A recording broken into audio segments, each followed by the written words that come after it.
It's time now for today's perspective. And while we have repeatedly been told that our world is getting too hot for our own survival, and yet at this week's Climate Change Summit in New York, a few new pledges were made to turn things around, with Brazil's president even contradicting reports that the Amazon is under threat. He said it's a fallacy to call the rainforest the lungs of the earth. Increasingly, it's the young people who are taking up the fight and pushing for change. And we can speak now to one young activist in Kenya who's been fighting for forests since she was just 7 years of age.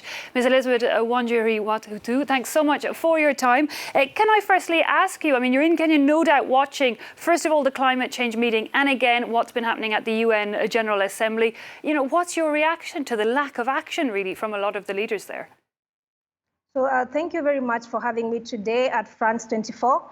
And I must say it's really sad that young people are cleaning up a mess that they didn't create it themselves. So it's a very sad situation at the moment. And the fact that when we say that the generation that destroys the environment is not the generation that faces the consequences, that it's actually happening at the moment. So it's really something that the world needs to take action on, because we are actually tired of the inaction of the world in general.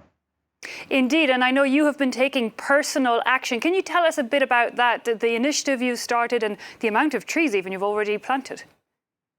Yes, so I was inspired by the late Nobel laureate, Professor Wangari Maathai, and I also grew up in one of the most forested regions and areas in Kenya. That's Nyeri County, Mount Kenya region in Kenya. So this made me connect to nature at a young age, and as a result, I planted my first tree at the age of 7 years old. So the late Professor Wangari Maathai at that time when I was growing up was mobilizing women to plant trees, to start up tree nurseries, and she was also my area MP at that moment. So this is something that inspired me to also start empowering and nurturing more young people to be able to take care of the environment at a young age. So I started Green Generation Initiative, which nurtures young people to be environmentally conscious when they're still young. So we are doing this through greening schools, environmental education, planting fruit trees for food security, and also inculcating in them a tree growing culture through a campaign that we dubbed Adopt a Tree campaign. So as of now, we've been able to plant over 30,000 tree seedlings and also impacted over 10,000 school children in most of the schools in Kenya. Over 30,000 trees, it just stands in a testament to what one person can start to do and how maybe if we all did it, it could spread. But, you know, how do you get these kind of things up and running? You need support from somewhere, surely, some kind of resources. Definitely. So I started on my own at first. So as a result of my efforts and my continued efforts in environmental conservation, I've been able to get various awards. And the first one was the Wangari Maathai Scholarship Award, that is in memory of the late Nobel laureate, Professor Wangari Maathai, that basically inspires young women who are passionate about the environment and are taking lead in climate action. So this award actually came with the seed funding that I was able to use to start up a tree nursery to be able to generate and have more tree seedlings to plant and donate in schools. And also as a result of the I've also had various recognitions, such as I was recently a UN Young Champion of the Earth Regional Finalist for Africa, and also a Diana International Award recipient in 2019.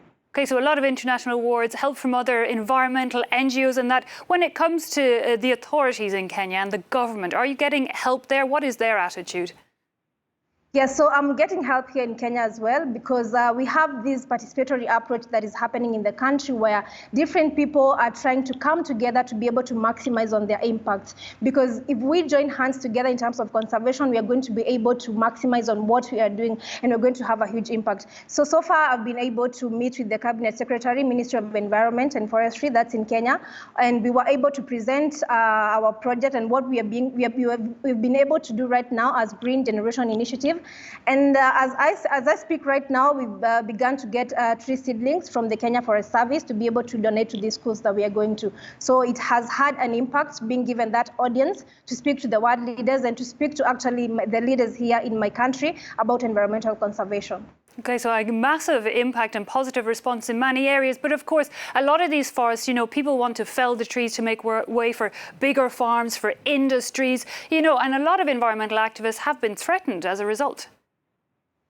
Yeah, definitely. It's been a sad situation, especially when, you know, as a young person, you're trying the best that you can to save the environment. But on the other hand, we have different, lots of bad things going on, logging, different corporations emitting and churning out emissions. So it's been a really saddening phase. I think it's one of the most weird times we are in right now as the young generation. And I think it's something that we need the whole world to join hands in, because if the world will not join us, then they're going to be putting our future and right now and also the generations to come after us under risk. Indeed, I have to say, I find it very impressive to stay motivated in the face of so much adversity. Miss Elizabeth Wanjiru Wathuti, thanks so much for your time and speaking to us here on France 24. Thank you so much.